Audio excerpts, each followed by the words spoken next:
ಜಿಮ್ಖಾನ ಈ ಜಾಗೆಯಲ್ಲಿ ಒಂದು ಪಿಸ್ತೂಲಿಂದ ಫೈರ್ ಮಾಡೋದು ಘಟನೆ ಆಗಿದೆ. ಈ ವಿಚಾರದಲ್ಲಿ ಕ್ಯಾಂಪ್ ಪೊಲೀಸ್ ಠಾಣೆಯಲ್ಲಿ 2 ಪ್ರಕರಣ ನಾವು ದಾಖಲು ಮಾಡಿದ್ದೀವಿ. ಒಂದು ಪ್ರಕರಣದಲ್ಲಿ ಫಿರ್ಯಾದಿ ಇವನು ಸುರೇಶ್ ಜಾಲ್ಗಾರ್ ಅಂತ ಇದ್ದಾನೆ ಮತ್ತು ಆರೋಪಿ ಪ್ರಫುಲ್ ಪಾಟೀಲ್ ಮತ್ತು ಇತರರು ಅಂತ ಅವನು ದೂರು ನೀಡಿದ್ದಾನೆ. ಇದರಲ್ಲಿ ಅಟೆಂಪ್ಟ್ ಟು ಮರ್ಡರ್ ಮತ್ತು ಆರ್ಮ್ಸ್ ಆ್ಯಕ್ಟ್ನಲ್ಲಿ ನಾವು ಕೇಸ್ ತಗೊಂಡಿದ್ದೀವಿ. ಅದರ ಜೊತೆಗೆ ಅಲ್ಲಿಯ ಜಿಮ್ಖಾನಲ್ಲಿ ಇರೋ ಮ್ಯಾನೇಜರ್ ಕೂಡ ಈ ಜನ ಅಲ್ಲಿ ನಮ್ಮಲ್ಲಿ ಗಲಾಟೆ ಮಾಡಿದ್ದಾರೆ, ನಮ್ಮ ಪ್ರಾಪರ್ಟಿಗೆ ಡಿಸ್ಟ್ರಾಯ್ ಮಾಡಿದ್ದಾರೆ ಅಂತ ಅವರಿಂದ ಕೂಡ ಈ ಸುರೇಶ್ ಜಾಲ್ಗಾರ್, ರಾಜು ಕಡೋಲ್ಕರ್, ಇಮ್ರಾನ್ ಪಠಾನ್, ಕುಂದನ್ ಯಲ್ಲೂಲ್ಕರ್ ಇವರ ಮೇಲೆ ನಾವೊಂದು ಕೇಸ್ ತಗೊಂಡಿದ್ದೀವಿ. ಇದು ಪ್ರಾಪರ್ಟಿ ಏನಿದೆ ಇದು ಡಿಫೆನ್ಸ್ ಇಲಾಖೆದು ಪ್ರಾಪರ್ಟಿ. ಇದು ಲೀಸ್ನಲ್ಲಿ ಯೂನಿಯನ್ ಜಿಮ್ಖಾನಾಗೆ ಕೊಟ್ಟಿದ್ದಾರೆ. ಲೀಸ್ ಪೀರಿಯಡ್ ಮುಗಿದಿದೆ, ಆದರೂ ಕೂಡ ಇವರು ಆಪರೇಟ್ ಮಾಡ್ತಾ ಇದ್ದಾರೆ. ಅಲ್ಲಿ ಅವರಿಗೆ ಕ್ಲಬ್ ನಡೆಸಲಿಕ್ಕೆ ಕೂಡ ಪರ್ಮಿಷನ್ ಇಲ್ಲ, ಆದರೂ ಕೂಡ ಇದು ಮಾಡಿದ್ದಾರೆ. ಇದರ ಮೇಲೆ ನಾವು ಮುಂದಿನ ಕಾನೂನಿತ ಕ್ರಮ ತಗೊಳ್ತೀವಿ. ಹೋದ ವರ್ಷ ಜನವರಿ ತಿಂಗಳಲ್ಲಿ ಬೆಳಗಾವಿ ಗ್ರಾಮಾಂತರ ಲಿಮಿಟ್ನಲ್ಲಿ ಈ ಪ್ರಫುಲ್ ಪಾಟೀಲ್ ಮೇಲೆ ಒಂದು ಇದೇ ಥರ ಒಂದು ಹಲ್ಲೆ ಆಗಿತ್ತು. ಅದರಲ್ಲಿ ಇವನು ಸುರೇಶ್ ಜಾಲ್ಗಾರ್ ಇವನು ಆರೋಪಿ ಇದ್ದ. ಈ ಹಳೆ ವೈಮನಸ್ಸಿನಿಂದನೇ ಈ ಘಟನೆ ಆಗಿದೆ ಅಂತ ನಮ್ಮದು ಪ್ರಿಲಿಮಿನರಿ ಎಸ್ಟಿಮೇಟ್ ಇದೆ. ಈಗಾಗಲೇ 2 ಸ್ಪೆಷಲ್ ತಂಡ ಇವರಿಗೆ ದಸ್ತಗಿರಿ ಮಾಡಲು ನಾವು ರಚನೆ ಮಾಡಿದ್ದೀವಿ.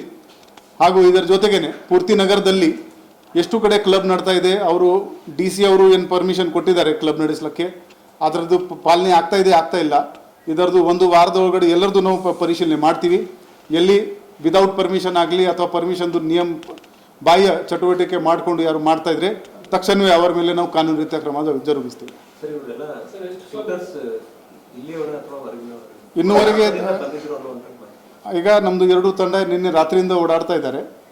ಬೇಗನೆ ಇದು ದಸ್ತಗಿರಿ ಆಗುತ್ತೆ, ಆಮೇಲೆ ಎಲ್ಲ ಡೀಟೇಲ್ಸ್ ಶೇರ್ ಮಾಡೋಕ್ಕೆ ನಮಗೆ ಅನುಕೂಲ ಆಗುತ್ತೆ.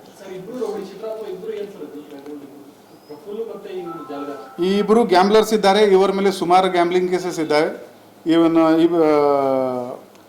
ಸುರೇಶ್ ಜಾಲ್ಗಾರ್ ಮೇಲೆ ಅಟೆಂಪ್ಟ್ ಟು ಮರ್ಡರ್ದು ಕೇಸ್ ಇದೆ ಹೋದ ವರ್ಷ. ಅದು ಅವನ ಮೇಲೆ ಇನ್ನೂ 5 ಕೇಸಸ್ ಇದೆ. ಈ ಕಂಪ್ಲೇಂಟ್ನಲ್ಲಿ ಯಾರು ವಿಕ್ಟಿಮ್ ಇದ್ದಾನೆ ಅವನ ಮೇಲೆ ಒಟ್ಟು 5 ಕೇಸಸ್ ಇದೆ. ರಾಬರಿ ಇದೆ, ಜೂಜ್ದು ಕೇಸ್ ಇದೆ. ಈ ಪ್ರಫುಲ್ ಪಾಟೀಲ್ ಮೇಲೆ ಕೂಡ ಹಳೆ ಕ್ರಿಮಿನಲ್ ಬ್ಯಾಕ್ಗ್ರೌಂಡ್ ಇದೆ.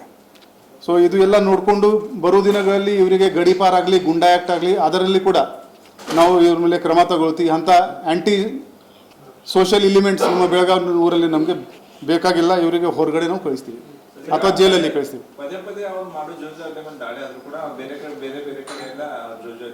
ಮಾಡ್ಕೊಂತ ಹೋಗ್ತಾ ಇದ್ದಾರೆ. ಒಂದ್ ಕಡೆ ಸಿನ್ನೋಡಿ ಮಾಡ್ತಾರೆ, ಇಲ್ಲಿ ಏನಾದ್ರು ಟೈಟ್ ಆದ್ಮೇಲೆ ಸ್ವಲ್ಪ ಮಹಾರಾಷ್ಟ್ರ ಬಾರ್ಡರ್ ಹೋಗಿ ಮಾಡೋದು.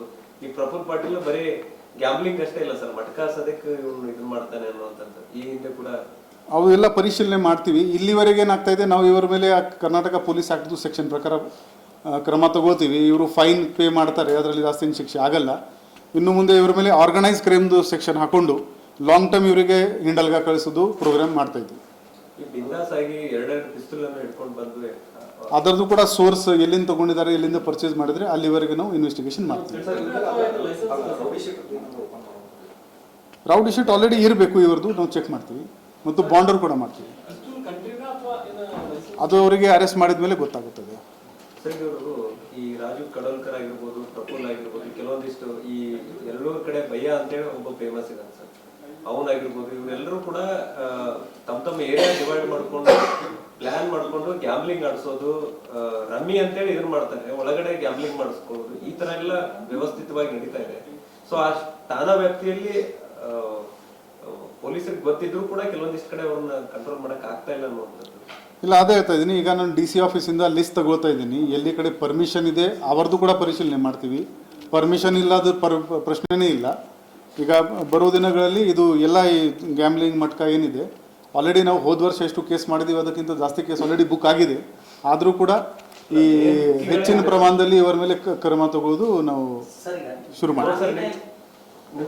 SP ವ್ಯಾಪ್ತಿಯಲ್ಲಿ ಇರ್ತಕ್ಕಂಥ ಎಲ್ಲ ಏನು ಕ್ಲಬ್ಗಳಿವೆ ಸಂಪೂರ್ಣವಾಗಿ ಬಂದಾಗಿದೆ. ಆದರೆ ಬೆಳಗಾವಿ ನಗರದಲ್ಲಿ ಕೆಲವು ಕಡೆ ನಡೀತಾ ಇದೆ ಅನ್ನೋದು ಆರೋಪ ಇದೆ. ಏನಾದರೂ ಸೀರಿಯಸ್ ಆಯ್ತು ಎಲ್ಲ ನಾವು ಪರಿಶೀಲನೆ ಮಾಡ್ತೀವಿ. ಎಲ್ಲೆಲ್ಲಿ ವೈಲೇಷನ್ ಆಗಿದೆ ಅಲ್ಲಿ ನಾವು ಕೂಡ ಕ್ಲೋಸ್ ಮಾಡ್ತೀವಿ. ಈಗ ಗ್ರಾಮೀಣ ಠಾಣಾ ವ್ಯಾಪ್ತಿ, ಶಾಪೂರು ಮತ್ತು ಕಾಕತಿ ಠಾಣಾ ವ್ಯಾಪ್ತಿಯಲ್ಲಿ ಹೆಚ್ಚಿನ ಪ್ರಮಾಣದಲ್ಲಿ ಇವರೆಲ್ಲ ಗ್ಯಾಮ್ಲಿಂಗ್ ಆಡ್ಸೋದು ಮಾಡೋದು ಮಟ್ಕ ಜೋರ್ ಮಾಡ್ತಾ ಇದಾರೆ. ನೀವು ಕೂಡ ಕಾರ್ಯಾಚರಣೆ ಮಾಡ್ತಾ ಇದ್ರಿ. ಕೆಲವೊಂದಿಷ್ಟು ಕಡೆ ನಿಮ್ಮ ಪೊಲೀಸರು ಕೆಲವೊಂದಿಷ್ಟು ಜನ ಅಷ್ಟೇ, ಎಲ್ಲರೂ ಅಂತ ಹೇಳಂಗಿಲ್ಲ, ಕೆಲವೊಬ್ರು ಭಾಗಿಯಾಗಿ ವ್ಯವಸ್ಥಿತವಾಗಿ ನಡೀತಾ ಅಂತ ಏನು ಕಂಡು ಬಂದರೆ they will face disciplinary action, even suspension or even dismissal from the service. ಈಗ ನೋಡಿ ಸರ್, ಇಲ್ಲಿ ನಿಮ್ ಕಮಿಷನರ್ ಕಚೇರಿ ಮುಂದ್ಗಡೆನೆ ಇವ್ರ ಅನುಮತಿ ಇಲ್ಲದೆ ಇಷ್ಟು ರಾಜಾರೋಷವಾಗಿ ಆಡ್ತಾ ಇದ್ರು. ಯಾಕೆ ಸ್ಟೇಷನ್ ಅವ್ರಿಗೆ ಗೊತ್ತಿರ್ಲಿಲ್ವಾ ಹಿಂಗೆ ಸರ್? ಅದು ಎಲ್ಲ ಪರಿಶೀಲನೆ ಮಾಡ್ತೀವಿ.